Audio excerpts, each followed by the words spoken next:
What is up, everybody? It's Matt Johnson. We are back with another episode of Real Estate Uncensored. This is the place where you get actionable ideas, insight, and inspiration to turn your real estate career into a life of freedom. We've got an amazing guest again with us today, one of the few repeat guests in the history of Real Estate Uncensored. It is Gene Volpe. He's back for part two.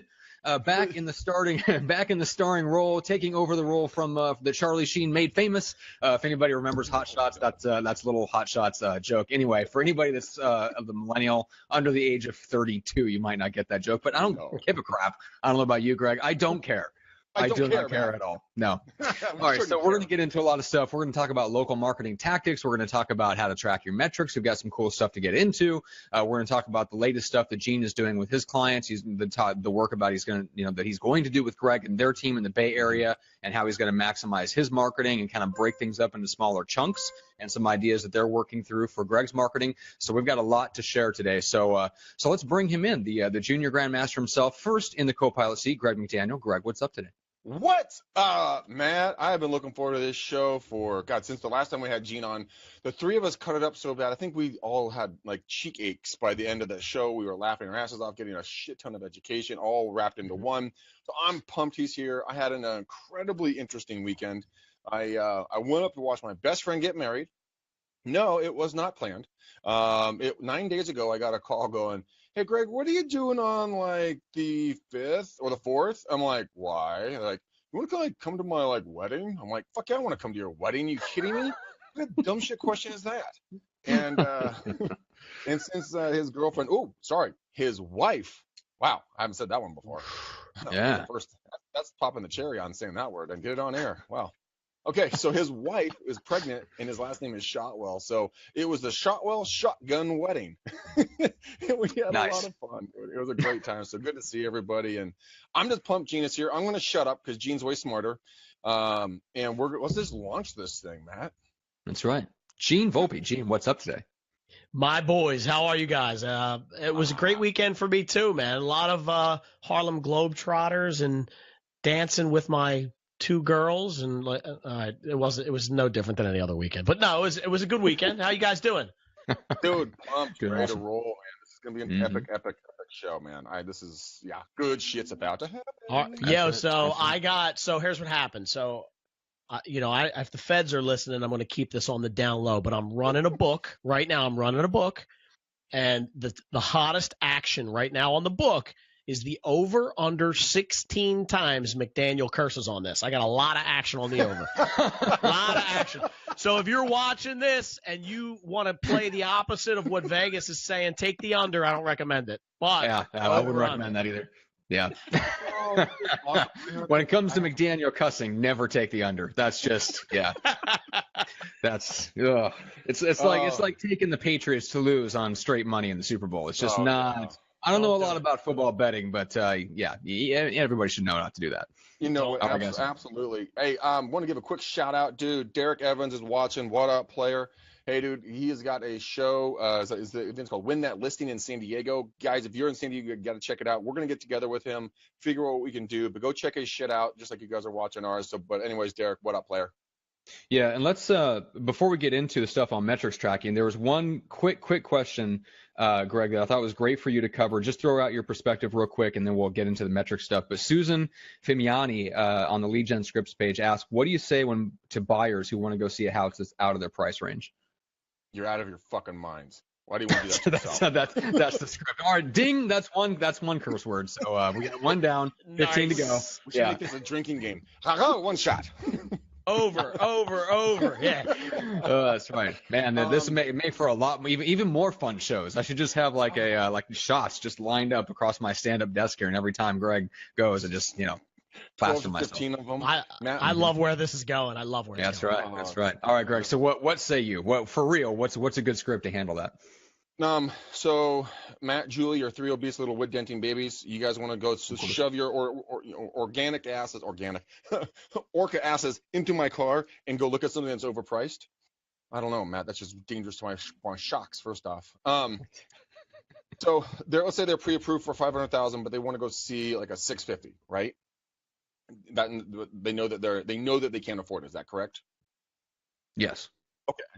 Wait for that reaction. pal. Well, I don't know. The question did not. You heard the question, same as I did. It did not specify whether they knew they were overpriced. It's just they are looking for a home that's out of their price range. Okay, so I'd run along the lines of something like this. I'd say, Matt, Julie, hey guys, I want to just quickly chat with you. I noticed that you guys wanted to go take a look at 456 Maple Street, and I believe it's about the 650 price range. Now, correct me if I'm wrong. I may be wrong. Correct me if I'm wrong. Last time that we spoke, you were kind of thinking about staying within the, the 5 to 550 range. This is going to be somewhere in the neighborhood of about $100,000 above that comfort zone for you. And I just want to understand, did you guys step in? Is there some additional cash I'm unaware of that can make that difference up? Did you guys decide that potentially you were willing to push yourself out of your comfort zone to get into a different area or a different kind of house? So why are we looking at this $100,000 above where you said before? Okay. So I would be very inquisitive. And what I did there also is I made myself, I gave them an out, right? Because maybe they didn't tell me everything. I said, well, is there something I don't know? Is there money that's available that I'm unaware of, that in our past discussions weren't talked about? Because they don't tell you everything all the time. Maybe they're holding back a little bit. They knew they could go to that 650 range, but they wanted to see if they can get a bargain at the 550. They don't like anything, so now they're going to go to their full limit.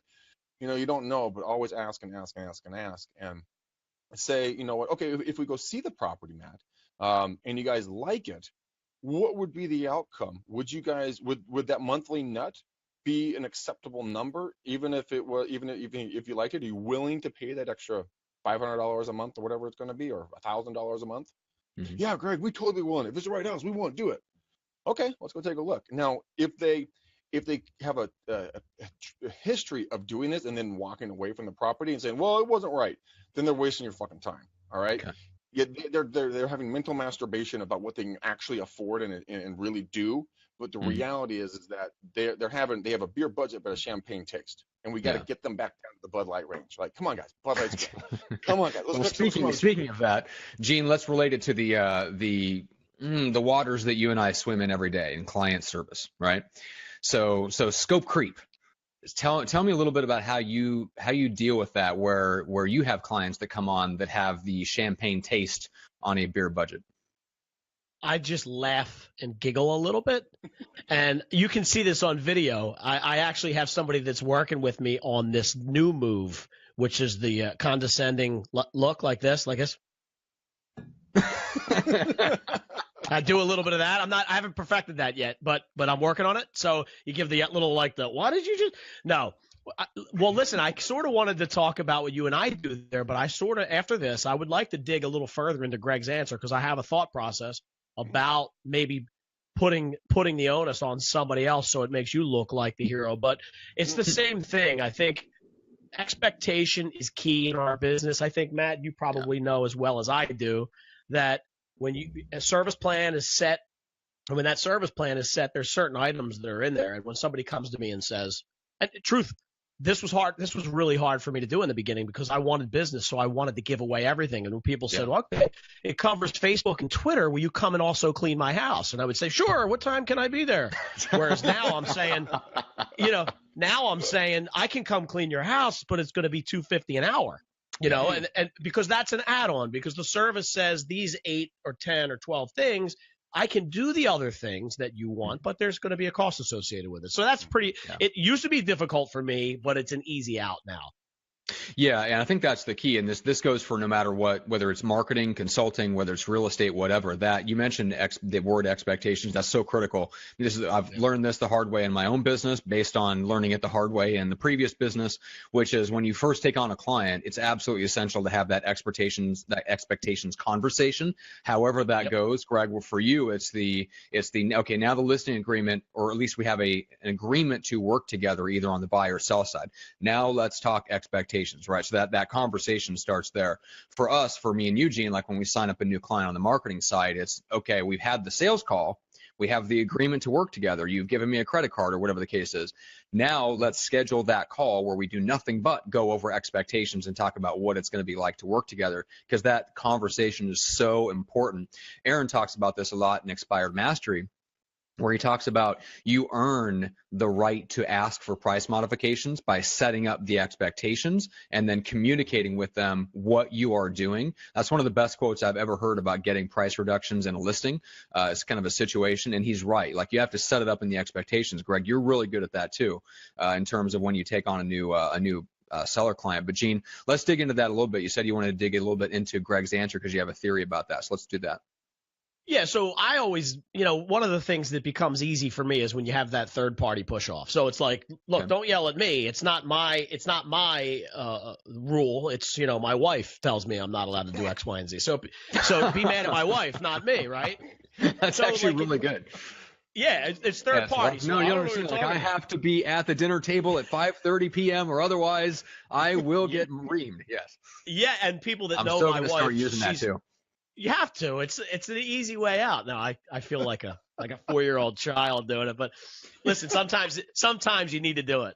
That's right. But no, when you're talking about buyers, and so Greg, from a real estate perspective, I know like on the East Coast, a lot of people do this, or at least a lot of my buyers agents do this, and that is maybe not a pre-approval, but a mortgage connection up front, where when you have that, like we're going to talk about analytics a little bit, and we can really get into setting expectations and how you can use these on your presentations as, the analytics of how people are going to see the property. But if I had a piece of paper that said, all right, Greg, you and I are going out and we're going to go look at your property. We talked about a $300,000 house, and now Greg comes to me and says, let's go look at the $500,000. I can go like, we talked to mortgage consultant C, and I don't know that is really what we're going to end up getting, So I don't know. The question, I guess, is this. Do you ever have people pre-approved? Do you require a letter prior to driving them around to 72 places? What's your thought on all that? I don't get in a car without a pre-approval letter. Not pre-qualification, pre-approval. Qualification is bullshit. I mean, the ink isn't even worth as much as the paper on that. It's complete crap. That's like a cursory glance. Like, oh, they got a couple bucks in the account. That's a pre-qualification. A pre-approval is like, okay, you are approved to blank. And my script was based off of not having a pre-approval. So absolutely, I'm with Gene and Matt on this. 100% unequivocally, you always, no exceptions, not even your fucking mom, okay, get a pre-approval because yep. Bing, bing, bing, bing. Yep. So all of you guys that are just joining here, we are. Gene, what was the bet on the over/under stuff? Gene is taking action on an over/under on Greg's cursing. So what was it, Gene? Was it 16? I think we said 15, but I'm feeling like that. I undersold that a little bit. We're in minute 2 and I'm up to 5. Right. So guys, take the wager if you want to. Am I gonna go under the 15 or over the 15 on F-bombs or just overall cursing? Because we all know it's gonna be the over. Let's be intelligent about this. Right. But I mean, always get a pre-approval, guys. I mean, I don't care if it's like, oh, just want to see one house. I don't give a shit. You're wasting my time. I bring my time and my knowledge into this industry. Okay, that's what I bring. Time, knowledge. So if they waste your time, you said yes to them when you said no to prospecting, following up with leads, going work on with a qualified buyer, or doing something else that's business productive. Value your time. And the more stuff you do, like just genuinely and authentically, the more the busier that you are actually in the business or generating business, whatever the case is, the more that comes across psychologically to your clients, and the less likely they are to feel like they can just kind of jerk you around and take you wherever and go to houses they aren't really serious. Matt, your mic completely died. Your mic completely died. But guys, what we were talking about right there is, Matt's right on something when it comes to your ability to spend time out and about doing stuff. I mean, Gene, a lot of the times when you're working with your clients, what are you helping them do in regards to value their time more? So explain a little bit about what you're doing for your clients on time saving. Time saving, that's an easy one, right? I mean, one of the things that I always pitch to my agents, and really any business, is that marketing for you guys, like yourself, Greg, you're running your own business. I mean, McDaniel Callahan is a business entity that actually works for themselves, but hangs a license with Rockcliffe, right? I mean, It is what it is. So underneath Rockcliffe, there's 75 agents, which realistically is 75 different businesses, right? Right.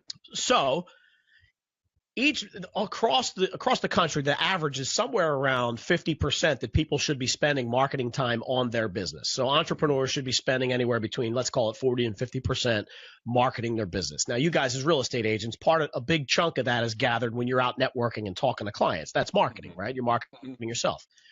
But there's other pieces to this, like your flyers, your hard mailers, your every door direct mail stuff, your brochures and prints, your open houses that you go to, your brokers opens that you go to, all these things that you do, factor in your blogging, your video time, your updating your social media, Facebook, Twitter, LinkedIn, Google+, YouTube, Pinterest, Tumblr, let me go, right? Mm-hmm. That is stuff that in our society today needs to be done for a small business. You need to be incorporating your social and your web presence into it. I'm not saying eliminate the hard paper stuff because you need it, but include those things in. And so what I'm saying to agents is this, Greg, if you are a real estate agent and you're spending the required 10 to 15 hours a week behind your computer on Facebook, putting posts up, then I would suggest that you go ahead and hang your license up with Rockcliffe and call me because we're hiring, right?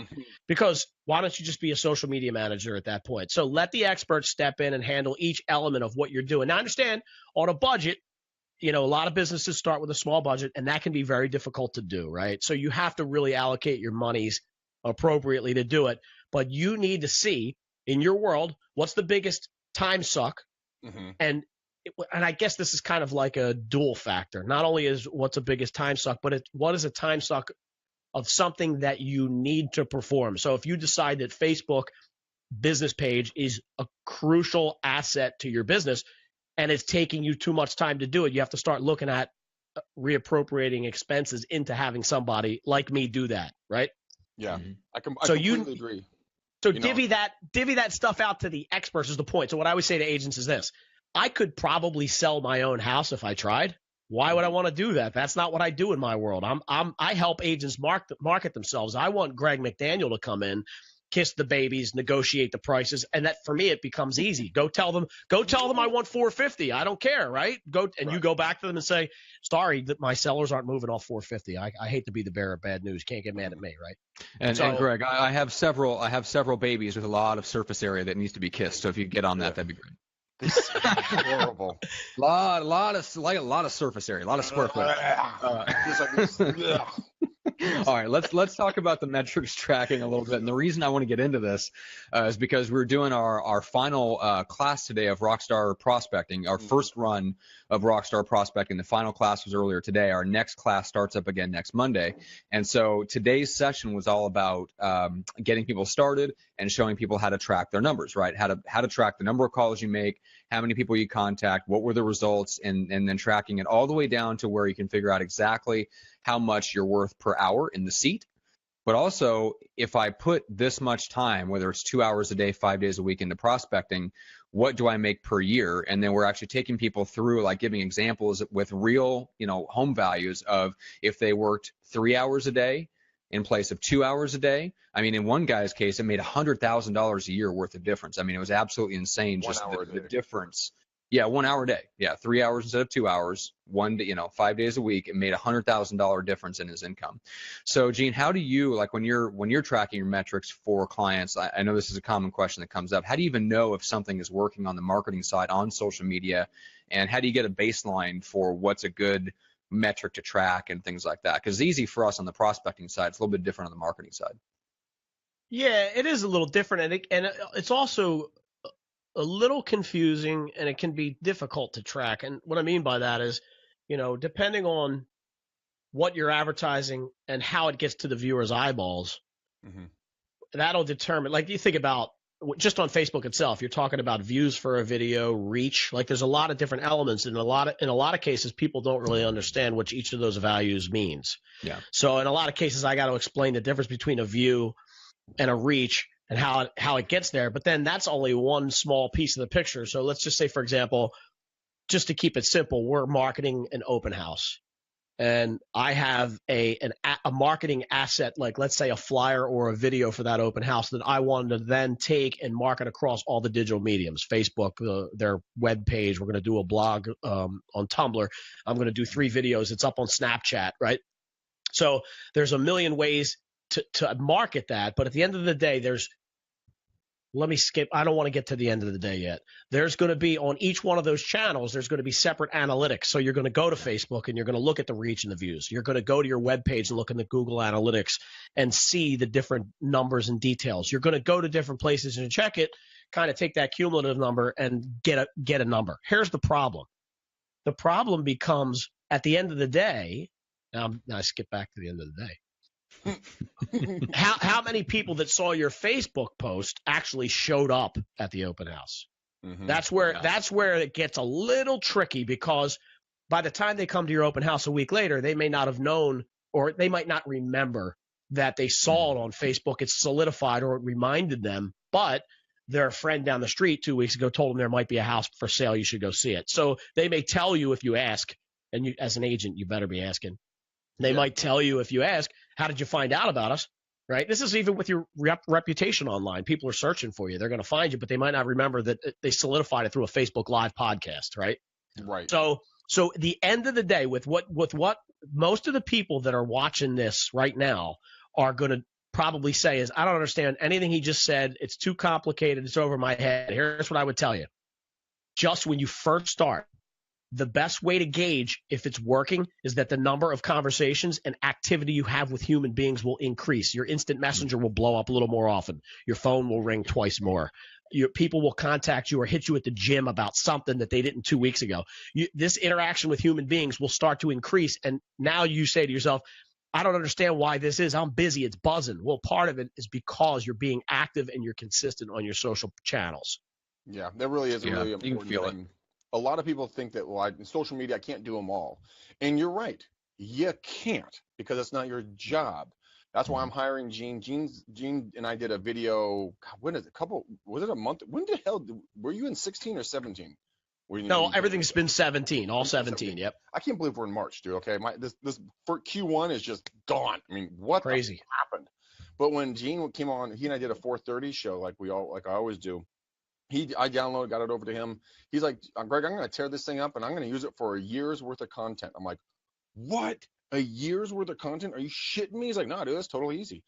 You know, our job is to buy, list, and sell properties and negotiate terms. That's what we get paid for, and hand holding and dealing with psychotic clients. That's our therapy side. But realistically, you need to hire someone that can and does have a process to do the social media, to do the other things that are not your core priorities when it comes to your real estate. I mean, if you got to partner up with somebody and create a team, then you guys can build off of that and use Gene and his crew for that, or someone along those lines. Do it, but look for the other places in your life that you can time hack and life hack yourself so that you don't have to spend your time doing the small shit. I mean, hire a transaction coordinator or a TC for a couple $100. Have them run all the paperwork for you so you can spend more time doing the prospecting. Because if you can make $100,000 more by spending 1 extra hour on the phone versus having to chase down a document that didn't get signed or didn't get initialed or some other bullshit, which you are not meant to do. Most of you real estate agents would rather pull your hair out and light it on fire than have to hunt these people down because it drives you absolutely batty. Think about it, because I'm constantly trying to hack my life. Like, what can I do to hack my life? I have Eileen, I have Denise. Eileen's our team manager, and Denise is our TC. For the show, Matt, we have 2 assistants and a producer. I mean, it's unbelievable. Go get a triple line dialer for calling instead of using your little nugget here. Think about systems and ways for you to become a better use of your time. Nugget. Your nugget. That's your term for an index finger. All right. I don't know where that came from, but I probably don't want to know. All right. So we got a couple of. Yeah, I wanted to ask you. Do you mow your lawn? Do you mow your own lawn? Nope, I don't have one. Greg doesn't have a lawn. Greg doesn't have a lawn. We are, yes. We are single gentlemen. At least, well, Greg is. But we live in condos. Somebody's in trouble. Somebody's in trouble. Yeah. I smell some trouble there. We're both single. Whoops. Uh-oh. Well, what I mean is that we do not live in houses. I live alone at the moment. Let's put it that way. I got you. No, I'm not digging. That will soon change. I don't want to dig in, but I get my point there. I have a small lawn. I live in a townhouse, so it's not like I'm living on an acre. But that was one of the decisions I made on. I may have to pay a certain amount of money to somebody doing it while I'm sitting inside drinking my coffee, watching them. But I know I'm not gonna get no poison ivy. I got news for you. You're just watching it from the inside with the coffee. You're just like, You missed the pass to the left. No, go over it again. That was great. Okay, you got it. That's a life hack, though. That's one of my life hacks. It's one thing I don't want to do. It is. I mean, I have a house cleaner, and I haven't used her for the last couple of months just because I don't know why I haven't. But the last time she was there, she's just putting some elbow grease all up in there. You know, I'm like, oh shit, how dirty was my fucking house? But she spent 45 minutes in my bathtub. That should tell you something. I mean, but it wasn't bad. It wasn't dirty. I just didn't realize how clean it could be. But I mean, that is spoken like a true bachelor. That's so funny. Yeah. Oh my God. All right. But I'm going to hire her. She's $125 a month, and she's going to come in once a month, give it a good deep clean. But that's a life hack for me because I don't want to fucking spend all the time cleaning. It sucks on such levels. Ugh. All right. So Rob Glow says, well, first of all, he says Mo's bachelor pad. That's absolutely true. But he had another good question here, which is, how do you know what to charge or pay for someone else to do your social media? So, Gene, I mean, you've kind of systematized a little bit about what you're doing, but I'm sure you've kind of looked at what else is out there in terms of paying somebody to do your social media. Usually the options for an agent are do it myself or pay my assistant, who is, just a general office person, to do something for me. And they have kind of no idea what to have them do. It just gets wrapped up into them paying an assistant. So if they start to look at outsourcing their social media, what even is a good range to look at and what for? Well, I think it always, you were talking about this in the beginning, an hourly rate, and I think if you just break it down, let's just say I have an assistant for me and I'm in the real estate business, and that assistant we're still trying to set him or her up to do certain things for me. And let's say I pay her $15 an hour. Mm-hmm. If you look at what my service gives you, and I don't really want to harp on my service, but you get the idea. If you look at a service and you sort of know, like in my world, I sort of know how long it takes for you to actively be on Facebook and on your business page, and how long it takes you to set up a scheduling, like a content scheduling for the week, and then actually going and posting it. And so at the end of each week, I would say, okay, so if I was to do this myself, that would be 11 hours worth of work. Mm-hmm. I could pay somebody, let's just say $400 a month, like a service. Let's say I have a service that I'm looking at, and one of our biggest services is $395 a month, just to get that out there. Mm-hmm. So we'll keep it even. 10 hours a week is 40 hours a month. Right, we're saving you a full week, or your assistant a full week. And if you break it down, it's about $10 an hour. So do you want to take the time to train them? Do you want to take the time like when we step in, we know the game. Outside of your geography, we've been playing in the real estate field for a long time, and the marketing field. So we know what works. We know what doesn't work. We know the ups and downs. So you have to take into consideration, all right, I could save some money and pay somebody $8 or $10 an hour to do this, but I got to get them in here. I got to sign them up. I got to write out checks when we pay them. We got to do a W-9 at the end of the year. I got to train them on my business. I got to show them where my listing presentation is, like all this stuff. Yeah. At the end of the day, this is a 3-month process for you to bring somebody up to the speed on your business at $10 an hour versus, like, let's say $15 an hour. Are you saving that? Are you tripping over what do they say? Tripping over the nickels to get to the dollars or something like that? Mm-hmm. Yeah. So it's a hard thing, right, Matt? Like, I can't say to you, you need to, here's the numbers. Here's the thing about scaling that people need to understand in terms of like hiring people and stuff like that. And you find this out the hard way, unfortunately, which is when you hire someone and they have like this block of time to give you, you tend to give them stuff that you wouldn't pay the hard cost of getting done. Because you figure, oh, this person works for me, I can just put it on their plate and it will get done. It really doesn't cost me anything because I'm already paying them X amount of dollars per month anyway. The problem is it does cost you. You have to look, just like you said, Gene, if you can buy a service to do X, and the average cost of that is about $10 an hour compared to paying your $15 an hour assistant to do it, it does legitimately save you that money, because you can have your assistant do other stuff that generates you more business or takes even higher value things off of your plate so that you can go out and generate business, right? So here's the problem that agents have with scaling up and hiring people and all this stuff. It comes down to one simple thing. What are you going to do with the time that you save? Because if you can keep on moving yourself up into higher and higher value work, then you can keep on hiring and you can afford to pay for a social media service and you can afford to pay for an assistant and all this stuff. The problem is, at the end of the day, you have to go prospect. Like that's your highest value work. Listen, what you just said there was absolute poetry. Let me dig into that a little further and make it real world terms for a real estate agent. If you have somebody that's on your staff, let's say you're doing you have somebody, your assistant, that is doing 5 hours a week of marketing, right?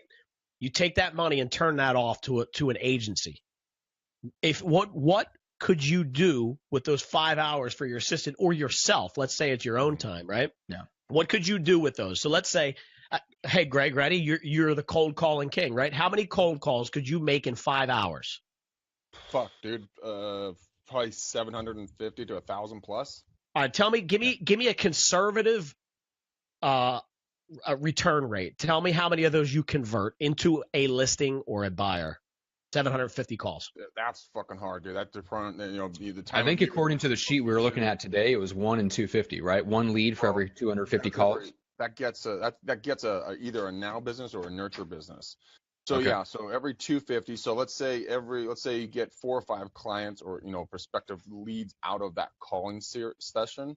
Right. Out of about 1,000 calls. That's a tremendous use of time. Although you will just want to go watch paint dry at the end of that because your brain's gonna be freaking melted.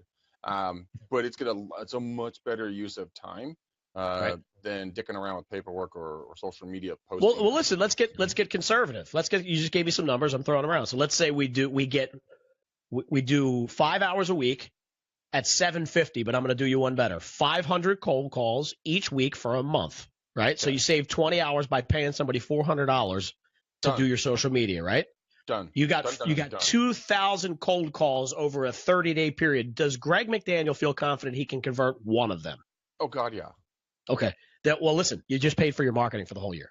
Oh yeah, no, the people who don't see it because they get lost. They're staring at the trees and they're not looking at the forest. I mean, they're like, oh my God, this is such a big tree, such a big thing, and there's more trees over here. What do? Dude, go up 10,000 foot, look at the forest, and see which way you want to go. Don't get stuck, in the trees down there in the weeds, and budget it out. Matt, we started about a budget in the beginning of this whole thing. Just look at what it is. Take what your time is worth. That's what our sheet does, in the Rockstar prospecting sheet. It shows you what every minute, every client, every door, every conversation, every hour, and every client is worth to you.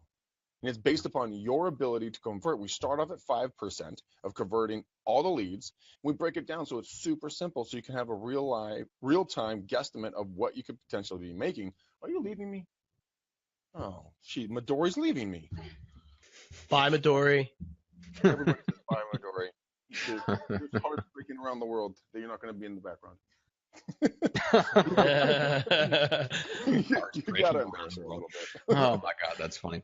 But you know what I was saying is that, like I said, I told Toby Salgado from Super Agents Live. He and I were talking the other day, and he made a comment to me. He's like, Greg, you got to do what I'm doing. I'm like, okay, Tobe, what are you doing? He's like, I'm going to try to work myself out of a job. I'm like, oh, that sounds sexy, like a chick in a bikini. That sounds sexy, something I want.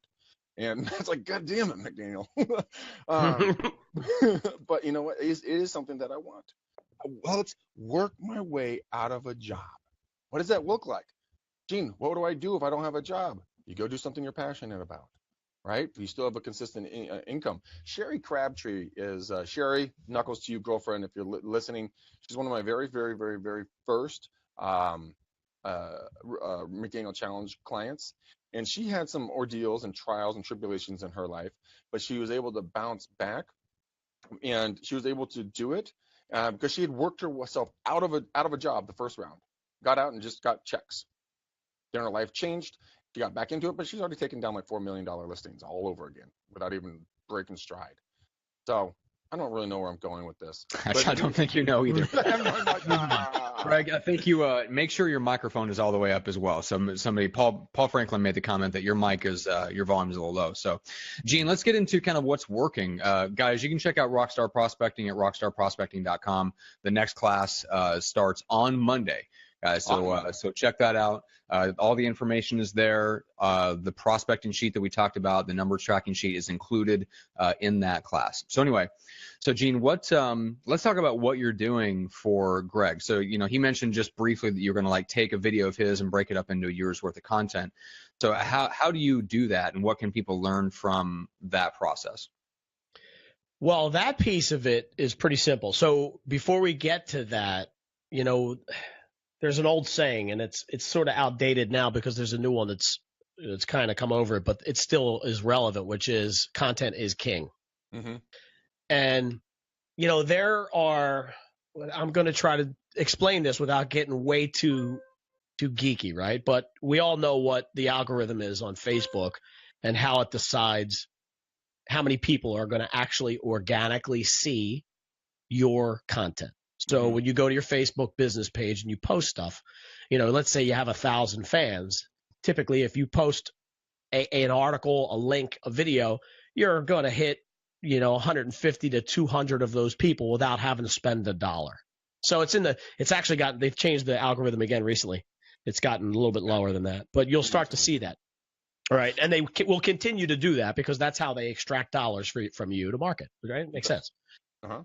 So at the end of the day, last time we talked, it was listen. Every 4 seconds I said, listen. Today it's at the end of the day.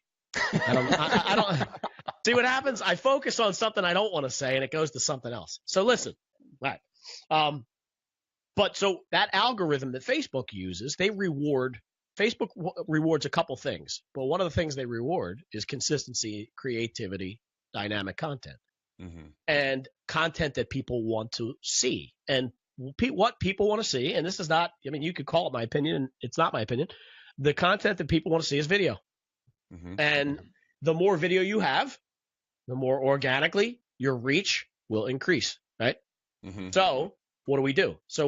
We keep our content flowing, and I'm not saying eliminate posts and videos from other people, and I'm not saying eliminate photos. These are all important elements. What we need to do is get in your rotation video. So going back to your question originally, Matt, which was how do we do that? This show we have right here today is going to end up being about 60 minutes long. There's going to be some good pieces from here. Some of it is throwaway. There's going to be a lot of stuff, right? Yeah, listen, probably 90% of it is just the parts where Greg was talking.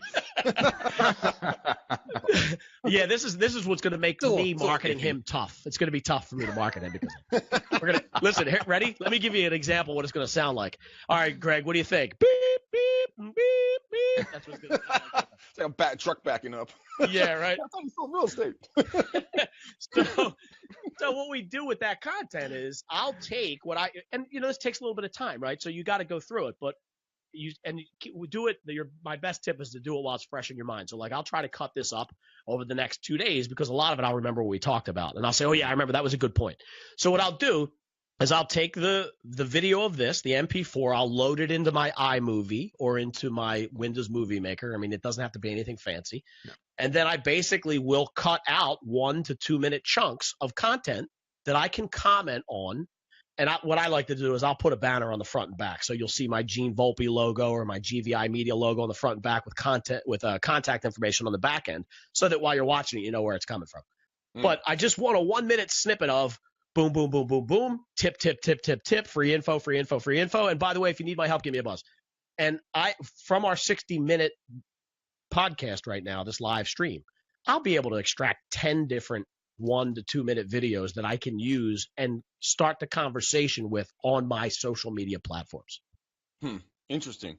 Before I forget, Blair would like to know what you cost, and so would Rob. So, guys, I would reach out to Gene, do a Facebook message to him. He can talk pricing and packages for you. But we won't get into that here because I know that's probably more of a complex answer than it is just a question. It can be. Yeah, it can be.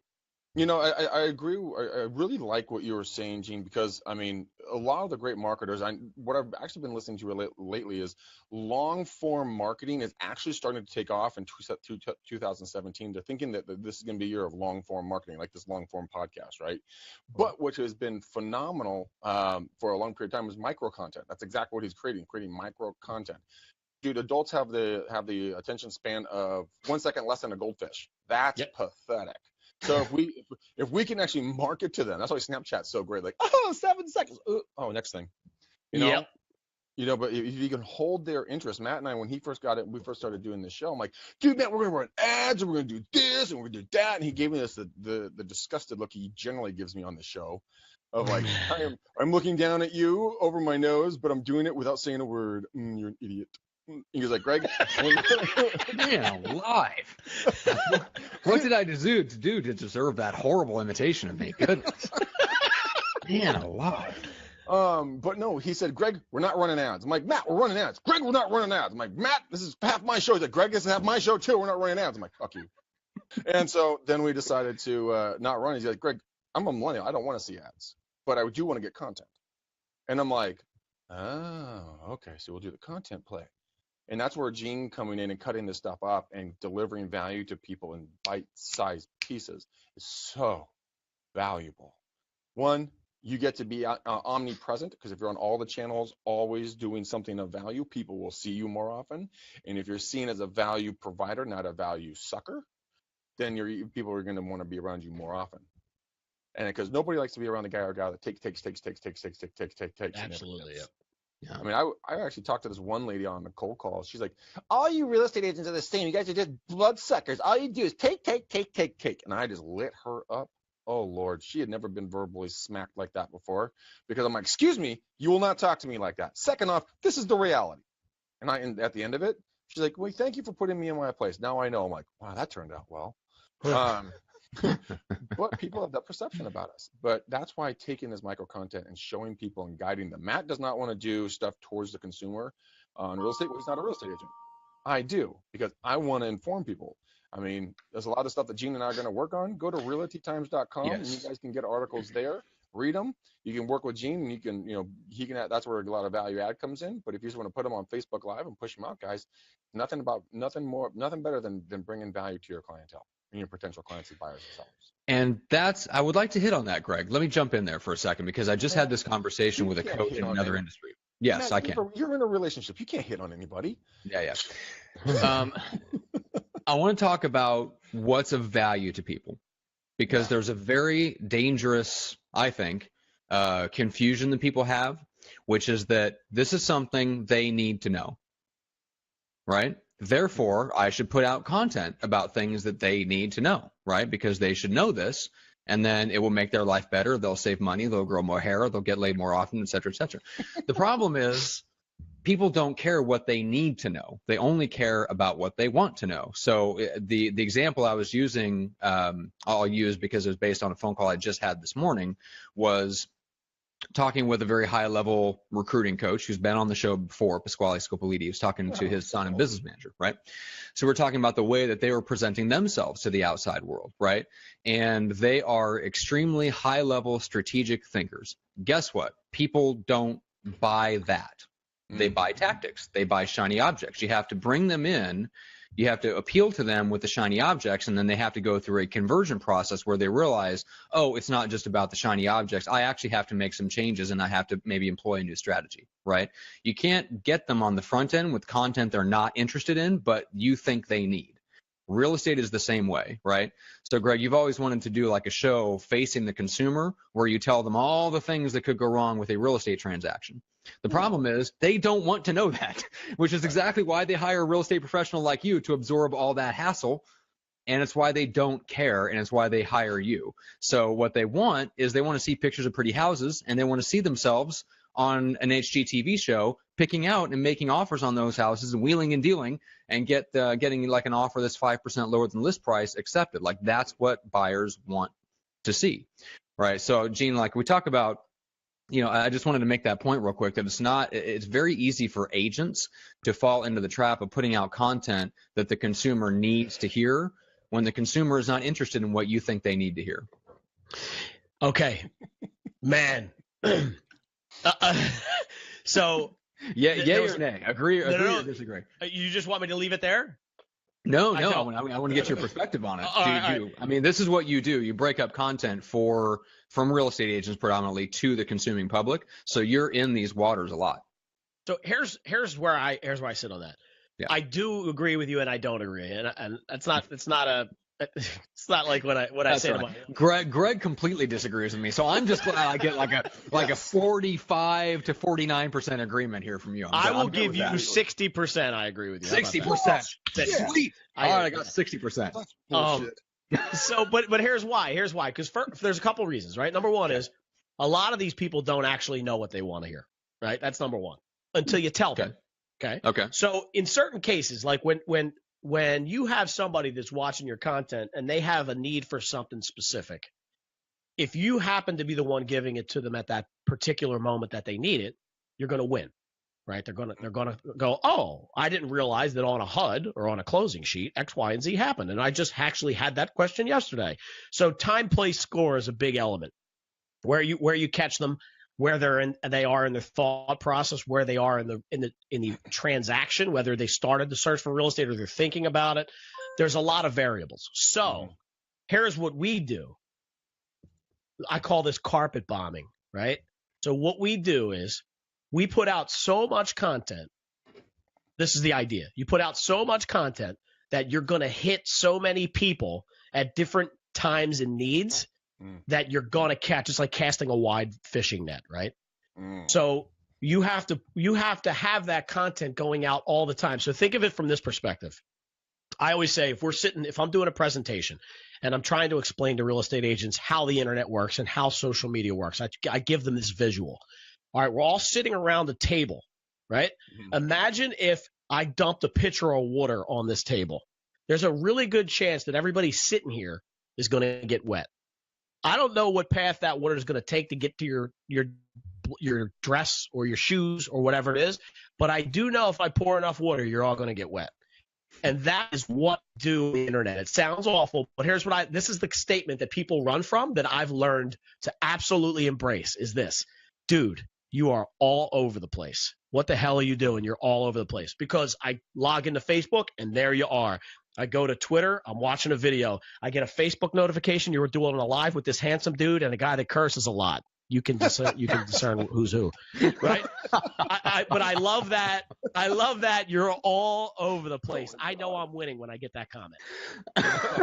So I'm just chopped liver here? Yeah.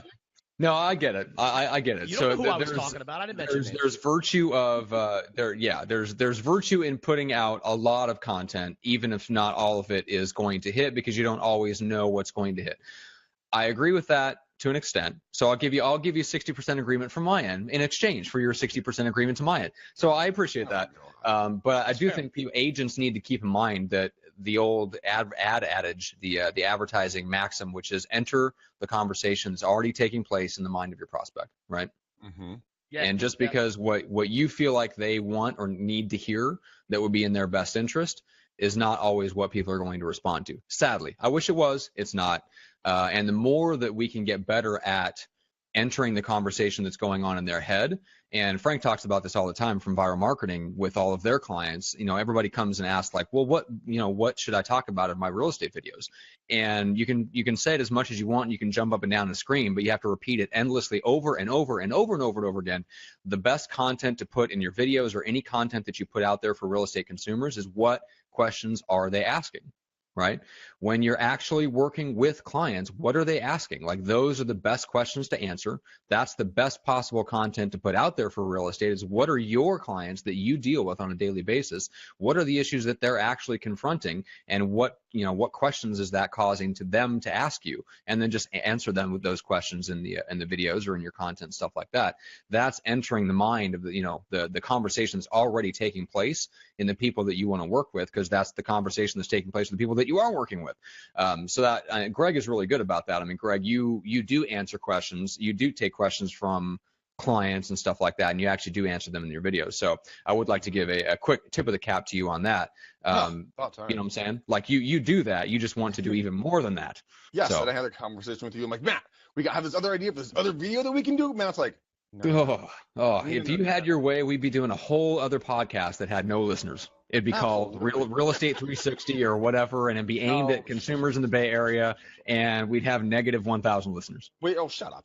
I'm gonna start boosting some videos, and I'm gonna prove to you, mother blanker, that I am right, fucker. And I'm gonna say, Ding, ding. oh, Matt, I got 3 more leads from people watching me. So Yeah. suck it, Trebek. Yeah. Does that count? Did that count? The finger count? There's I- no verbiage. That's a good question. We'll have to go to the judges on that. Okay. Wait, So- no. I want to go back to carpet bombing and give Gene some props on that. I mean, I was at my best friend's wedding, like I talked about over the weekend. Dude, everyone that has somewhat of a relationship with me and is on Facebook, everyone kind of around our age, like, dude, I see you all the time live. I mean, Caitlin, if you're still here, knuckles to you, girl. She's with Viral. I had about an hour-long call with her.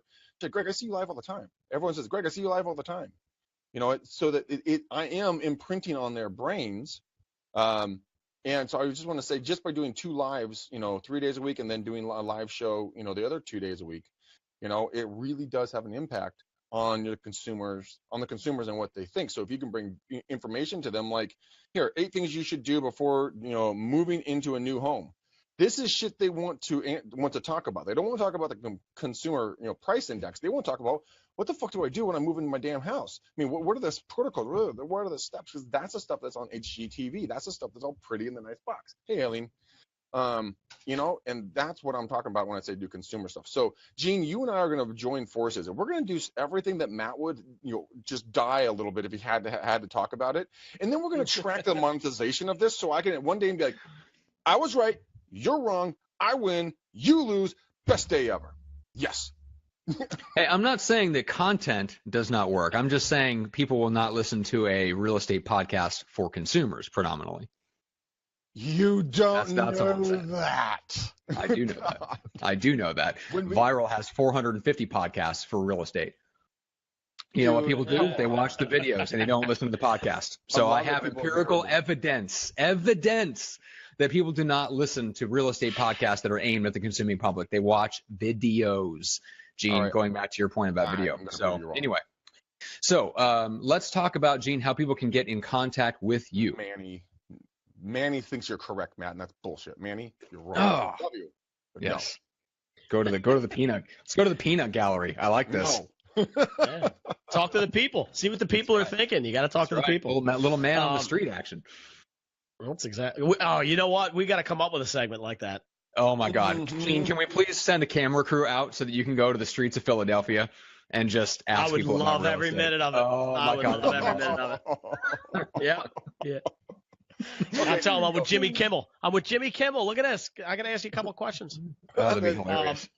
So how do they get in touch with me? gvimedia.com or genevolpe.com, either one of those places. And you can always email me at genevolpe@gmail.com. Well, that was simple. That's easy enough. All right, and you mentioned you have packages like one of your most robust, shall we say, packages is $395 a month. So, and then you've got packages that lead up into that. Yeah. So you've got, some different options for people at different price points. So, and we've already got people from our audience base that have reached out to you and are starting that process. So guys, we thank you for that. We thank you for supporting the people that come on to the show, because we don't just take anybody onto the show.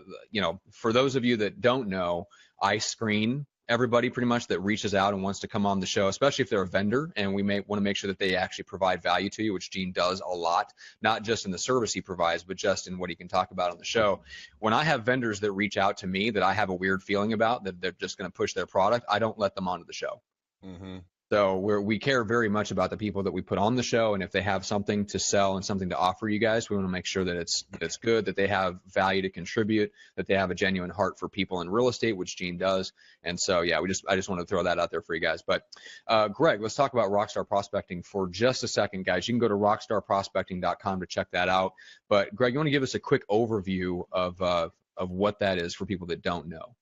Yeah, guys, it's going to be a month-long course, and we're going to be talking everything prospecting, high tech, high touch, how to blend both of them together. We're going to go over scripts, toning, timing. We're going to give you some new scripts, and we'll show you how it's working for me. We're ultimately going to be giving you guys an Excel spreadsheet that my father, the Grand Master, developed a number of years ago. We have employed a very nice gal out of Canada. She came in and made it bulletproof so no one can, screw it up and kill it and lose all your data. So it's agent proof now, which is great, which means it's Greg proof. And so that's going to be given to you guys. We're going to show you guys how to work it. So the class that just finished up today, when they finished, we asked them, hey guys, what was valuable? Has this been able to help you? Every single one of them raised their hand like, this is awesome. I'm putting stuff into my business. Thank you so much. So if you guys are looking for prospecting and you guys want to do it the way that you guys see me do it live, I'll give you my idiosyncrasies. I will show you why I stutter and stammer, why I'm okay with tripping over myself, what messages do I leave, how long do I do the calls. You can basically, and your spouses are going to freaking love this part, guys. If you stay true to yourself and what you promised to do on a prospecting, then we're going to give you a potential income revenue stream so that you can ultimately see what you could realistically be making if you spend the time putting your ass in the chair and making the calls or out on the doors or doing the networking, whatever it's going to be. But you can predictively work so that you can say, hey wife, hey husband, hey significant other, boyfriend, girlfriend, whatever is that to you. Look, I need this time for prospecting. Why do you need it? The kids need you. Yes, baby, I know, I love you, but I look at the amount of money I can make for our family. And then you can set goals and set realistic expectations for yourself, your brokerage, and your family time and everything else. But they're going to love the fact that if you work harder and get better at yourself, scripts, role play partners, accountability partners, morning routines, mental, where you are mentally, and you get yourself to become better than the 5%. Matt, would you agree with me? And we went from 5%, and we just bumped it up to like a rock star, like 35% conversion rate if you're really good at what you're doing. It went from like making $150,000 a year to making $2 million a year, and that wasn't like a $550,000 marketplace. Mm-hmm. And you didn't change your amount of hours, and you didn't change. Even just improving your skills to double that conversion rate from 5 to 10% was ridiculous. Dramatic. Yeah, dramatic difference. Like $300,000-$400,000. Just like same amount of time. Okay. Yeah. That's why we're saying watch this podcast, binge on us if you will. Go be a seeker of knowledge. Go read the articles, go listen to the podcast, go to the seminars, really get good at this, become the best version of you, and your family and your future will thank you for it. And you can start off by going to Rockstar Prospecting and signing up for this future class. That's your jumping off point. Yeah, and you get exactly. all the recordings for free. Yep. First class is on Monday, guys. Remember to follow Greg on Facebook. Follow him. Do not friend him, sadly. And then also follow him on Instagram. He is McDanielCallahan.realestate. You can follow me on Facebook and Instagram. I am pursuing results across all platforms. Guys, subscribe to the show, iTunes, Stitcher, YouTube, all that good stuff, depending on whether you want the video or audio versions. Anything else, Greg, that we need to mention? No. Gene, thank you, man. It's always having you on again. I always am learning something from you. I know that people took stuff away from this show. But guys, like Matt said, follow me, guys. Follow me. I do for lives. Like I'll be going live here around 4:30, doing live prospecting and making it happen again, and seeing if I get my ass kicked or if I get a lead. We'll see which one. Thank you guys so much. It's always fun. Hey, yeah, thank you. Thank you very much, Gene. All right, guys, we're out of here. Matt, what's our next guest? So everybody can be prepared for our next show, which is coming up in 2 short days. It is, but I think it actually might be a solo episode. Oh, I don't believe we have a guest for Wednesday, so you know what that means. Q&A, open. Bring it, people. Other than Greg's going to cuss a lot. Well, you guys, again, I wouldn't take the under on Wednesday's episode. When there's not a guest, Greg is even more salty than usual. Oh, watch me just go completely clean on the show. Everybody loses their ass on the bets. No. And there's the first curse word. Anyways, guys, I love you. We do this for you. Please share this with a friend. If you know anyone who has a Facebook group about lending real estate or real estate investing or anything real estate, and they have full admin status, if you want us to stream this directly into that group at no cost for free, just contact us, put us in contact, and we'll stream into that group for them. Until then, Wednesday, guys, we love you. We're out of here. Peace out, ninjas. Bye. Later, guys.